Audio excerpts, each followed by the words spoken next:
Hello students, welcome to our English class.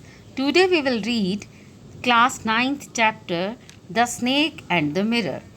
It has written by Vaikam Muhammad Bashir. In Malayalam it was written, then it was translated from Malayalam to English by V. Abdullah. The story is a narrative within a narrative. The writer tells us a story which is told to him by a homeopath doctor. So now let's start the reading of the chapter. Has a snake ever coiled itself round any part of your body? A full blooded cobra?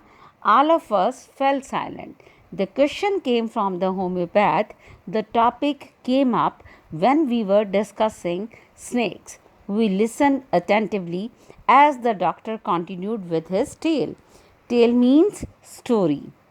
So, the opening lines of the chapter tells us that the narrator narrates what a homeopathic doctor once told a group of people of which the narrator was a part.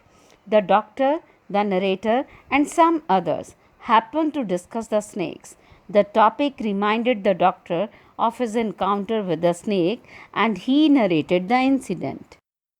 So now let's read the next paragraph. It was a hot summer night. About 10 o'clock, I had my meal. Meal means dinner at the restaurant and returned to my room. I heard a noise from above as I opened the door. The sound was a familiar one. One could say that the rats had, and I shared the room. I took out my box of matches and lighted the kerosene lamp on the table. So, by narrating his story, the doctor told that it was a one summer night and the time was 10 o'clock. After having his meal in a restaurant, came to his room and was about to sleep. He heard a sound, and this sound was quite familiar to him as it was the sound of rats. Then he took out his box of matches and lighted the kerosene lamp on the table. Now, let's read the second paragraph. The sound was not electrified. Electrified means electricity connection. It was a small rented room. I had just set up. Set up means started medical practice, and my earnings was meager. I had about 60 rupees in my suitcase, along with some shirts and dhotis. I also possessed one solitary means single black coat which I was then wearing. So, in this paragraph, the homeopathic doctor described about his condition, living condition. His house was not having electric connection and he was living in a small rented home. At that time, he had just started his medical practice. His income was very less. He had only 60 rupees in his suitcase. It means this was the time or this was the story that relates to the past time. So he had some shirts or dhotis in his suitcase, and along with it, these he had one single black coat which he was then wearing. Now, let's read the third paragraph. I took off my black coat, white shirt, and not so white vest and hung them up. I opened the two windows in the room. It was an outer room with a one wall facing the open yard. It has a tiled roof with long supporting gables. Gable means upper part of the wall that rested on the beam over the wall. And there was no ceiling, there was a regular traffic of rats. Traffic of rats means coming and going, and to and from the beam. I made my bed and pulled it close to the wall. I lay down, but I could not sleep. I got up and went out to the veranda for a little air. But the wind god seemed to have taken time off. Taken time off, it is a phrase, it means to take a holiday. In this paragraph, the doctor narrates that he took off his clothes and hung them on the peg. He opened the two windows of his room. It was an outer room with a one wall looking upon the open yard.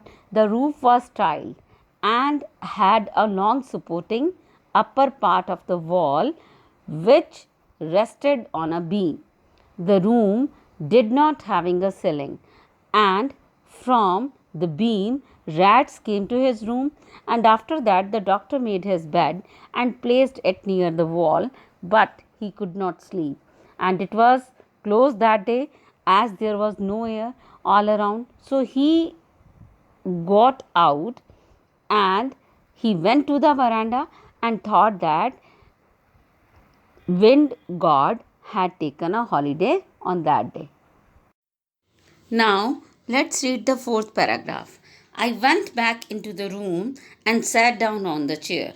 I opened the box beneath the table and took out a book, De Materia Medica. I opened it at the table on which stood the lamp and a large mirror. A small comb lay beside the mirror. So, in this paragraph, we come to know that as there was no air outside, so that is why the doctor, who was feeling restless at the time, he went back to his room and sat down on the chair, and then he opened the box and took out a box, and from there he took out a book which is named as Materia Medica. He placed the book at the table where the lamp was, and a large mirror and a comb was also there. Now, let's read the subpara of paragraph number 4. One feels tempted to look into the mirror when it is near one. I took a book. In those days, I was a great admirer of beauty, and I believed in making myself look more handsome. I was unmarried and I was a doctor. I felt I had to make my presence felt. I picked up the comb and ran it through my hair and adjusted the partings so that it looked straight and neat. Again, I heard that sound from above. So, through this paragraph, we come to know that as the doctor started reading, he felt tempted or desired to look himself into the mirror. He was full of self admiration. When he looked at the image, he wanted to make himself more handsome because at that time he was a bachelor and having a prestigious profession, that means a doctor. So, he wanted to make his identity so that he would be admired by all. So he combed his hair and adjusted his partings. At that time, he heard the sound from above of his head. I took a close look at my face in the mirror. I made an important decision. I would shave daily and grow a thin moustache to look more handsome. I was, after all, a bachelor and a doctor. I looked into the mirror and smiled. It was an attractive smile. I made another earth shaking. Earth shaking means important decision. I would always keep that attractive smile on my face to look more handsome. I was, after all, a bachelor and a doctor too. On top of it, again came that noise from the above. So, in this paragraph, we can say that by looking closely at his face, the doctor made an important decision. The first one was that he would shave daily and grow a thin moustache on his face in order to look more handsome and more attractive and more admired. But as he was in a reputed medical profession, he wanted to be admired by all. He again looked himself in the mirror and smiled at himself. He admired himself. He made important decision. He decides himself to keep smile on his face always, so that he looked more and more handsome. as he was unmarried and having a reputed profession, then he again heard a noise from the above. Now, let's read the sixth paragraph. I got up, lit a beedi, and paced. Paced means moving or walking up and down the room. Then another lovely thought struck me. I would marry. I would get married to a woman doctor who had plenty of money and a good medical practice. She had to be a fad for a valid reason. Valid means logical. If I made some silly mistakes and needed to run away, she should not be able to run after me and catch me. So, after admiring himself, the doctor got up and he started moving here and there. Then a lovely thought came to his mind that he would marry, but he would choose a girl who was rich and having a same profession of him with a good practice, but she would be fat also, because if he made some silly mistake, she would not able to chase him. Now we will read the next paragraph. With such thoughts in my mind, I resumed my seat in the chair in front of the table. There were no more sounds from above. Suddenly there came a dull thud. Thud means a sound which is made by a thing which falls from the above level, and if a rubber tube had fallen to the ground, surely nothing to be worried about. Even so, I thought I would turn around and take a look. No sooner I had turned than a fat snake wriggle means crawled, over the back of the chair and landed on my shoulder.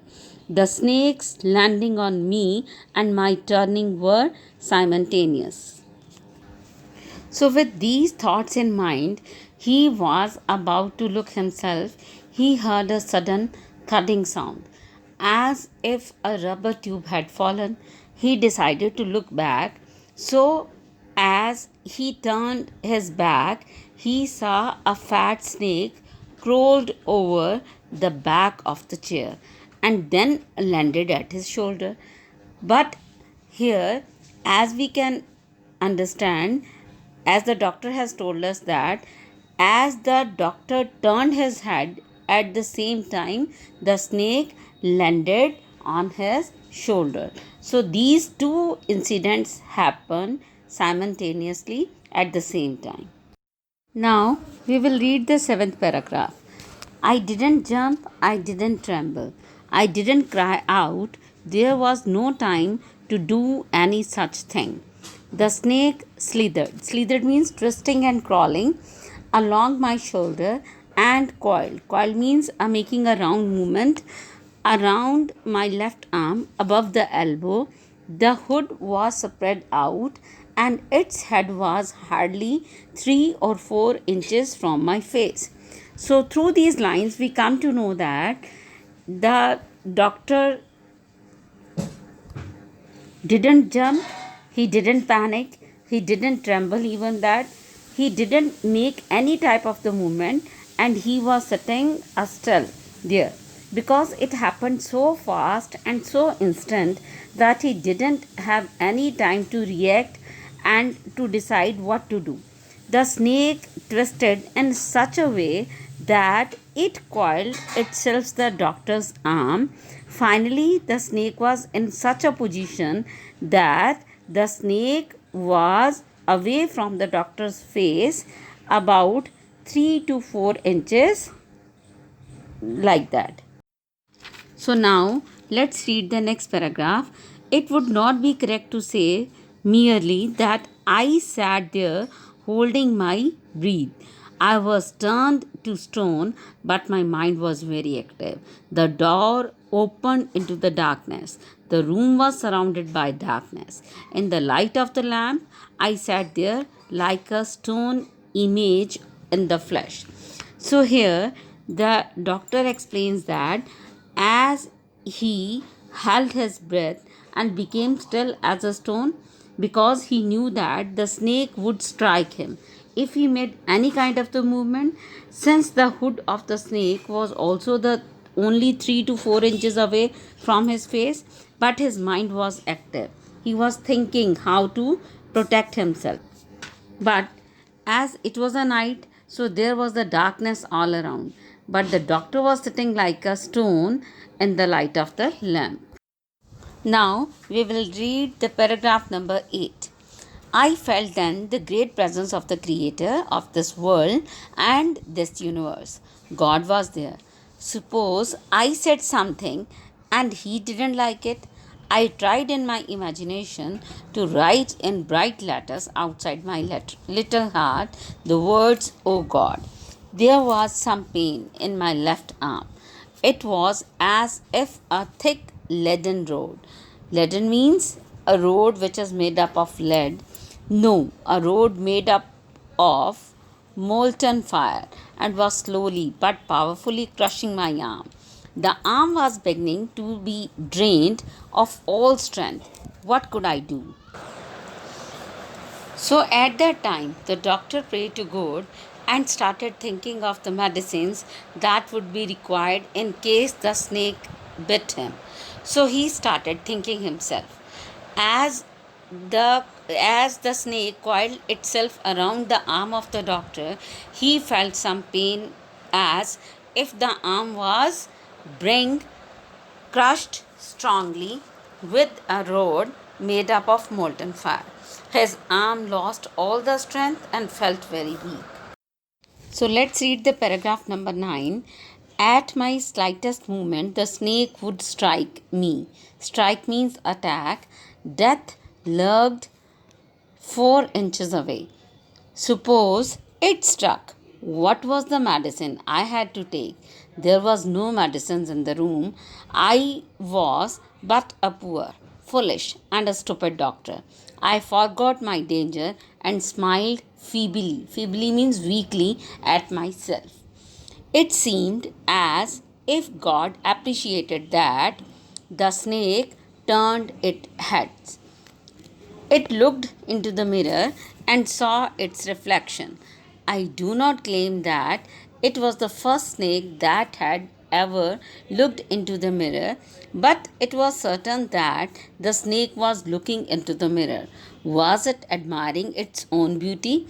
Was it trying to make an important decision about growing a moustache or using eyeshadow and mascara or wearing a vermilion spot?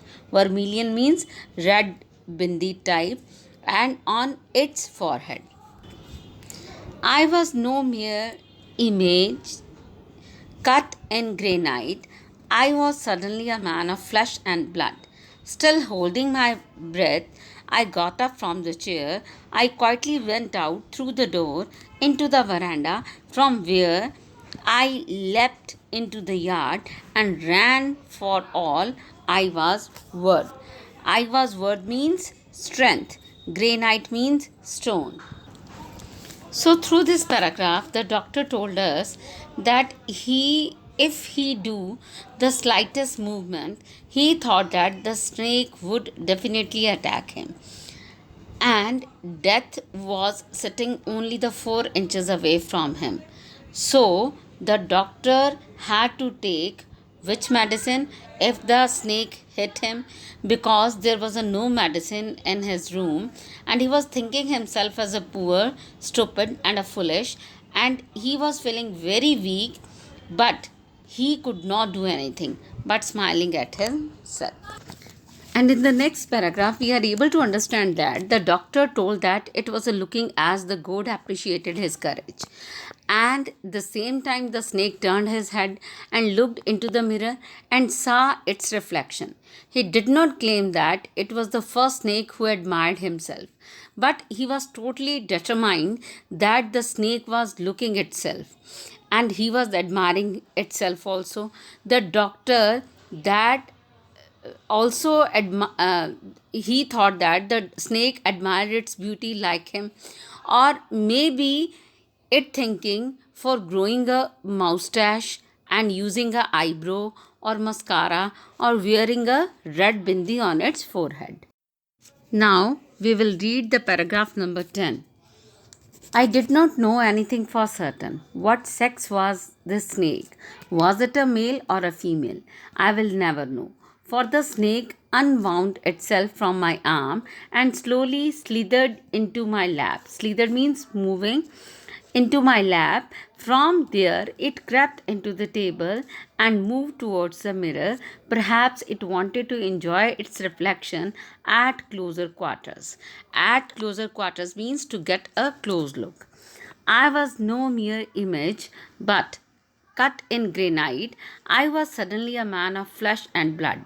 Still holding my breath, I got up from the chair. I quietly went out through the door into the veranda, from where I leaped into the yard and ran for all I was worth. Ran all I was worth means strength. Few, each of us, sigh, heaved a sigh of relief. All of us lit biddies. Somebody asked, Doctor, is your wife very fat? So, by reading the 10th paragraph, we come to know that the doctor explained that he didn't know. While looking at the snake who was admiring itself from the mirror, and he was thinking that the doctor was thinking that he was not sure that it was a male or the female snake, because he would never be able to know about it, as it was a certain that one thing that he was admiring itself from the mirror. As the snake unwound him from the arm and slowly came into his lap, and then after that it moves towards the table, and then after that it sat before the mirror. He thought that perhaps he wanted to look itself with a closeness. So now the doctor who was earlier became a statue, like a stone statue he became. But now he was thinking that he was not mere a statue of the stone. Now he felt himself as a living creature. He thought that he was a man of the flesh and the blood. By holding his breath, he was afraid, and he moved out from his room and he came to veranda. Then after that he leapt into the yard and ran from there with the full strength. So, as he was explaining his story, so each of us, that means among the writer as well as the other friends, they took a sigh of relief and they all were very happy. And among them, among them, the one asked, Doctor, if his wife was very fat? No, the doctor said, God willed otherwise. My life companion is a very thin, reedy person. Reedy means it is the name of the plant, which is a very long and with a gift of the sprinter. Sprinter means capability of running fast.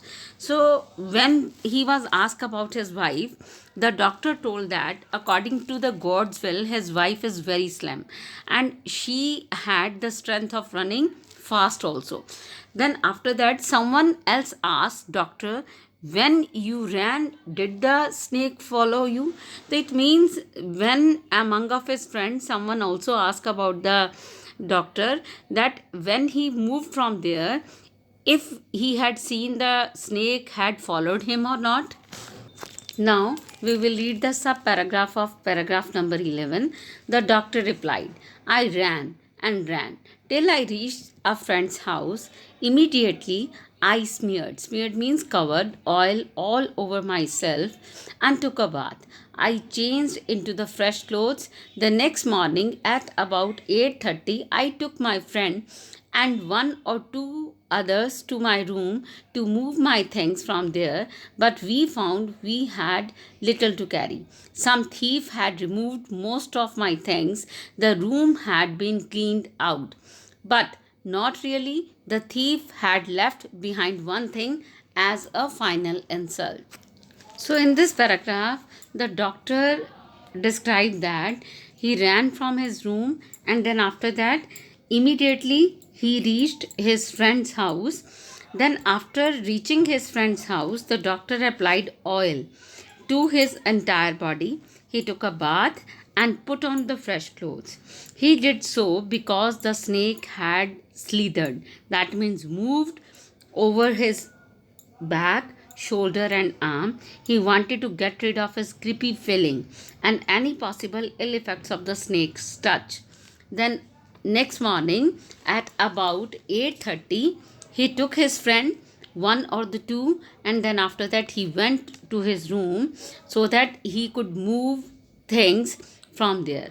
But when he reached there, he saw that there was little to carry because some thief had already removed lot of the things from his room and the room had been cleaned out, but not really. So the only thing he felt is there, the only thing that left was there, that is the only insult that he was thinking about himself. So now we will read the last paragraph. What was that? I asked. The doctor said, my vest, the dirty one. The fellow had such a sense of cleanliness, the rascal could have taken it and used it after a rinse in a soap and water. Did you see the snake the next day, doctor? The doctor laughed. I have never seen it since. It was a snake which was taken with its own beauty. So, in this paragraph, the doctor, when the writer asked him what was that thing which is very insulting for him, the doctor replied that his vest, which was a very dirty, and he was thinking that maybe the thief or the fellow who had taken all his things, he was a person who likes the cleanliness. So that is why the mischievous person, here it refers to the thief or the rascal also, could have taken it, or maybe he could take it with him so that he can use it after washing it. So someone asked from his friends, he asked to the doctor that if he had seen the snake the next day. The doctor laughed and he said that he had never seen the snake again because it was the snake who was highly attracted towards his beauty. Thank you so much. Thank you for watching this lesson. I hope you will be able to understand.